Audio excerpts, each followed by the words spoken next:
2013 में जब देश की सर्वोच्च अदालत सीबीआई को केस्ड पैरेट कहती थी, तब कहा था सुप्रीम कोर्ट ने, तब तो आपकी सरकार थी, इसलिए चली गई, इसीलिए इनकी भी जाएगी। दूसरों की गलतियों से सबक सीखना चाहिए। खत्म, bye bye, ta-ta, goodbye, गया। जब आपके डीएमके जैसे एलआई साउथ सदर्न इंडिया में सनातन को मच्छर कह देंगे, मॉस्किटो कह देंगे, इराडिकेट करना जरूरी है, तो ये देश तो सनातन में विश्वास करने वाला देश है ना। तो ये बड़ी अच्छी बात कही आप। लेकिन वही कांग्रेस कर्नाटका में 4% मुस्लिम आरक्षण क्यों देती है? सिर्फ मुस्लिम आरक्षण क्यों? आइए देखते हैं, बैठते चलो भाई, देखो अब मैं क्या करता हूँ। तो सुप्रिया जी, लड़ाई कैसी है 2024 की? कितनी मुश्किल? मुश्किल से ज्यादा मुझे लगता है निर्णायक है। मुझे लगता है ये सिर्फ एक आम चुनाव नहीं है कि एक पार्टी दूसरी से लड़ रही है। मुझे लगता है कि सिर्फ ये सत्ता परिवर्तन की बात नहीं है। मुझे लगता है कि आज हमारा देश, और आपके एम्फी थिएटर में ज्यादातर युवा हैं, आज हम जिस मोड़ पे खड़े हैं वहां पर निर्णय ये होगा इस चुनाव से कि ये देश किस ओर जाएगा। ये देश संविधान से चलेगा, इस देश में युवाओं की बात मानी जाएगी, युवाओं की बात का सम्मान होगा। इस देश में अगर युवा हक मांगेगा तो उसको प्रोत्साहित किया जाएगा या उस पर लाठी पड़ेगी। इस देश में किसान की बात सुनी जाएगी या उसके रास्ते में कीलें गाड़ दी जाएंगी। इस देश में अगर लड़कियों को कोई शोषित करता है तो उनको सड़कों पे घसीटा जाएगा, या जो शोषण कर रहा है उसको संरक्षण दिया जाएगा। ये बहुत सारी ऐसी बातें हैं मूलभूत। लेकिन उसके बावजूद जब मंथन हो रहा है, सीसी की लगातार बैठकें हो रही हैं, क्या इस पर मुहर लग चुकी है कि राहुल गांधी अमेठी से लड़ेंगे या नहीं लड़ेंगे?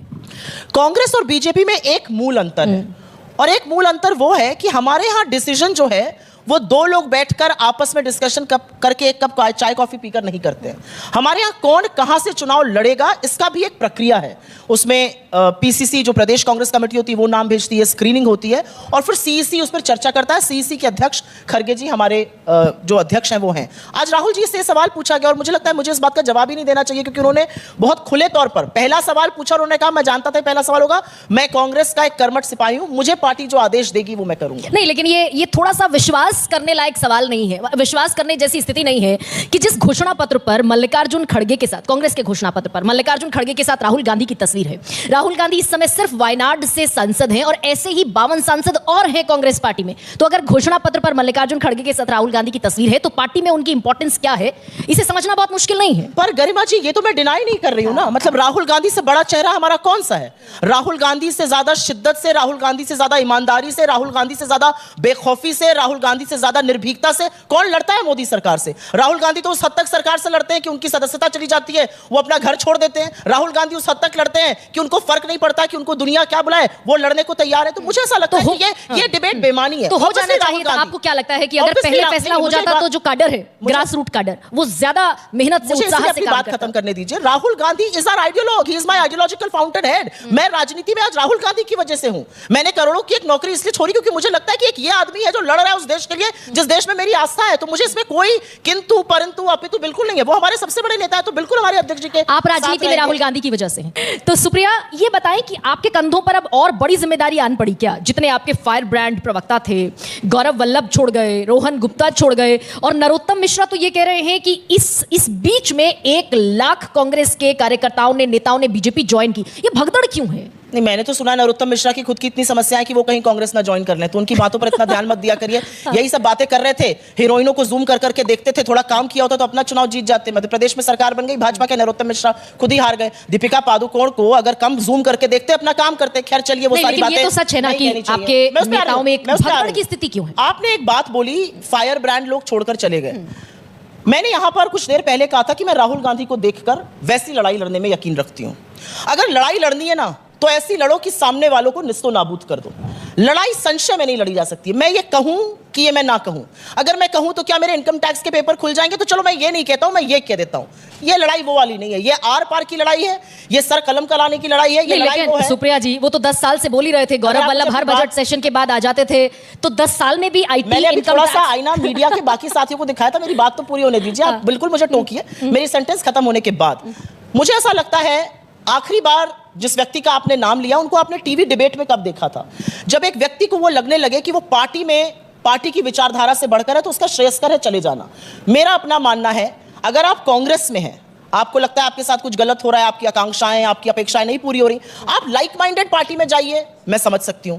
आप जिस बीजेपी को कल तक भुखमरी का, बेरोजगारी का, महंगाई का, महिला सुरक्षा का, बहते हुए शवों का जिम्मेदार ठहराते हैं, आज उसी बीजेपी का दामन थाम के आप खड़े हैं। तो आपका ये जो आइडियोलॉजिकल समरसॉल्ट है ना, ये फायर ब्रांड लोग नहीं कर सकते, ये कायर लोग कर सकते हैं, सत्ता की लोलुपता जिसमें होती है कर सकते हैं, के साथ कभी नहीं। ये तो बहुत लोग कहते थे सुप्रिया जी कि हम राजनीति छोड़ देंगे लेकिन विचारधारा नहीं छोड़ेंगे, लेकिन ऐसा होता नहीं। अशोक चव्हाण सोचिए, बहुत लोग करोड़ों की मैं इतने सारे लोगों का नाम गिना सकती हूँ। गुलाम नबी आजाद 50 साल, इन सबके सवाल में मेरे पास जवाब है।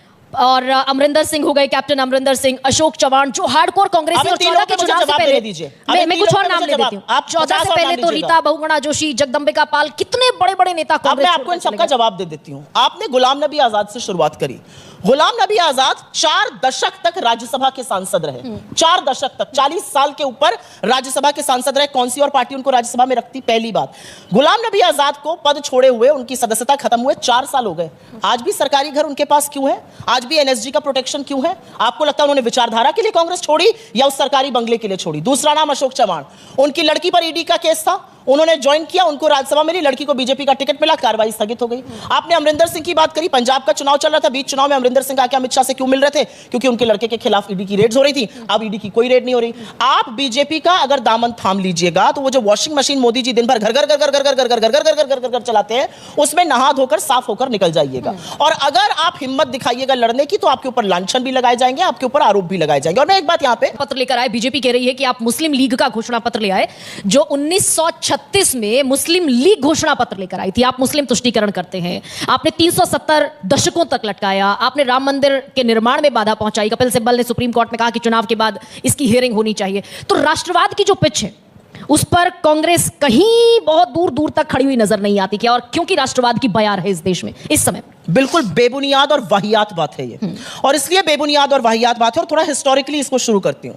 आपने मुझसे राष्ट्रवाद की बात करी, मुझे राष्ट्रवाद एक ऐसी चीज है जिस पर बीजेपी का सर्टिफिकेट नहीं चाहिए। नहीं, मैंने 46 पन्ने का आपका मैनिफेस्टो पढ़ा, मेरी टेबल पर कांग्रेस का मैनिफेस्टो रखा हुआ है, लेकिन मुस्लिम पर्सनल लॉ बोर्ड या जितने भी पर्सनल लॉ बोर्ड्स हैं उनमें रिफॉर्म का मतलब होता है वो यानी कि इंटैक्ट रहेंगे, रिफॉर्म होगा।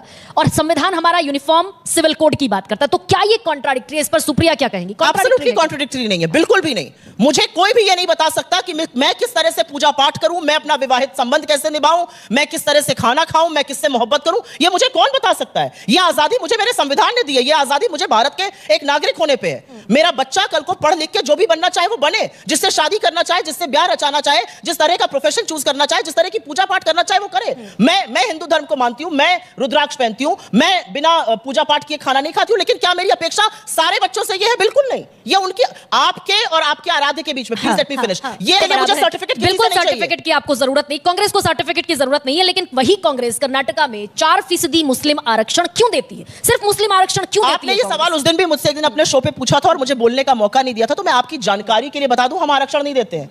सुप्रीम कोर्ट ने, जो भाजपा ने उसको खत्म करके लिंगायत का और बाकी कम्युनिटीज का बढ़ाया, सुप्रीम कोर्ट ने उसको खारिज कर दिया। तो प्लीज इसमें कांग्रेस का नाम मत लाइए। आपकी जानकारी इसमें थोड़ी अल्प दिखी मुझे, इसलिए मैंने क्लैरिफाई कर दिया। सुप्रीम कोर्ट ने कहा कि इसको हम स्टे नहीं करेंगे, हमारा उसमें कोई लेना देना नहीं है। हमारे, लेकिन आपने आरक्षण तो दिया ना कर्नाटक में। नहीं, आपको गलत पता है गरिमा जी। हमारे संविधान में आप धर्म के आधार पर आरक्षण दे ही नहीं सकते हैं, जैसे कि आप धर्म के आधार पर पार्टी बना ही नहीं सकते हैं। ये संविधान है। वही मैं कह रही हूं, थोड़ा सा इसमें ज्ञान अर्जन जरूरी है, लोगों को ठीक बात। लेकिन मुस्लिम अपीजमेंट पर जब कमलनाथ ये कहते हैं, आपके बड़े नेता हैं कमलनाथ मध्य प्रदेश के, जब कमलनाथ ये कहते हैं कि 90% मुस्लिमों का वोट अगर हमें नहीं मिला तो हमें लॉस होगा, तो ये मुस्लिम अपीजमेंट की तरफ बढ़ती है क्या कांग्रेस?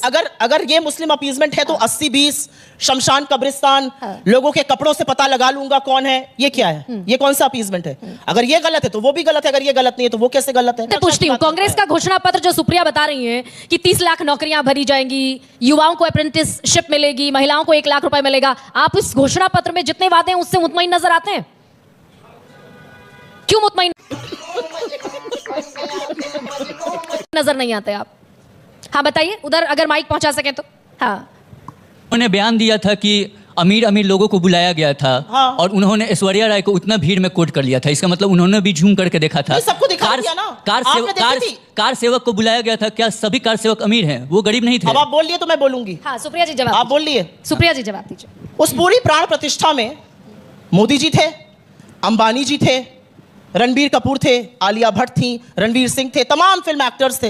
बड़े बड़े अमीर थे सारे देश का, फ्रॉम आनंद महिंद्रा टू सुनील मित्तल थे, उसमें मुझे तो कोई गरीब नहीं दिखा। और मुझे गरीब से ज्यादा दूसरी आपत्ति थी, मैं एक प्रैक्टिसिंग हिंदू हूं और शंकराचार्य मेरे लिए, अगर ईश्वर के बाद हिंदू धर्म की संस्थापना किसी ने करी तो वो शंकराचार्य ने करी। कहां थे शंकराचार्य? क्यों नहीं थे? इस देश की प्रथम नागरिक महामहिम द्रौपदी मुर्मू क्यों नहीं थी वहां पर? क्योंकि वो एक आदिवासी महिला है, ना वो प्राण प्रतिष्ठा में जाएंगी, ना उनको आप बुलाएंगे संसद के इनॉग्रेशन में, तो क्यों है वो इस देश की राष्ट्रपति? सिर्फ क्योंकि आपको राजनीतिक लाभ उठाना है। अगर हमारे देश की प्रथम नागरिक महिला राष्ट्रपति एक आदिवासी समाज से आती हैं, इस देश का गौरव होता कि वो वहां पर बैठती, गौरव होता कि वो वहां पर जाती, गौरव होता हम उनको अपने से ऊंचा स्थान देते। ना वहां पर वो थी, ना वहां पर शंकराचार्य थे। आपके डीएमके जैसे एलाय साउथ सदर्न इंडिया में सनातन को मच्छर कह देंगे, मॉस्किटो कह देंगे, इराडिकेट करना जरूरी है। तो ये देश तो सनातन में विश्वास करने वाला देश है ना। तो मुझे इसमें बिल्कुल आपत्ति है। आप मुझे बताइए कि डीएमके के इस बयान को, आपने शायद मेरी प्रेस कॉन्फ्रेंस ना देखी हो, मैं प्रेस कॉन्फ्रेंस कर रही थी जिस दिन डीएमके का ये बनाया ना था, मैंने कहा मुझे घोर आपत्ति है, ये मेरे धर्म की बात है। लेकिन 2013 में जब देश की सर्वोच्च अदालत सीबीआई को केस्ड पैरेट कहती थी, तो कहा था सुप्रीम कोर्ट ने, तब तो आपकी सरकार थी, इसलिए चली गई, इसीलिए इनकी भी जाएगी। दूसरों की गलतियों से सबक सीखना चाहिए। अगर हमने कुछ गलती की, अगर हमसे कुछ गलत हुआ, हमने उससे सबक सीख लिया है और हम ऐसा कभी नहीं करेंगे। ये उस गलती को 10 गुना दोहरा रहे हैं, इसलिए जनता इनको सबक सिखाएगी। तो बस छोटा सा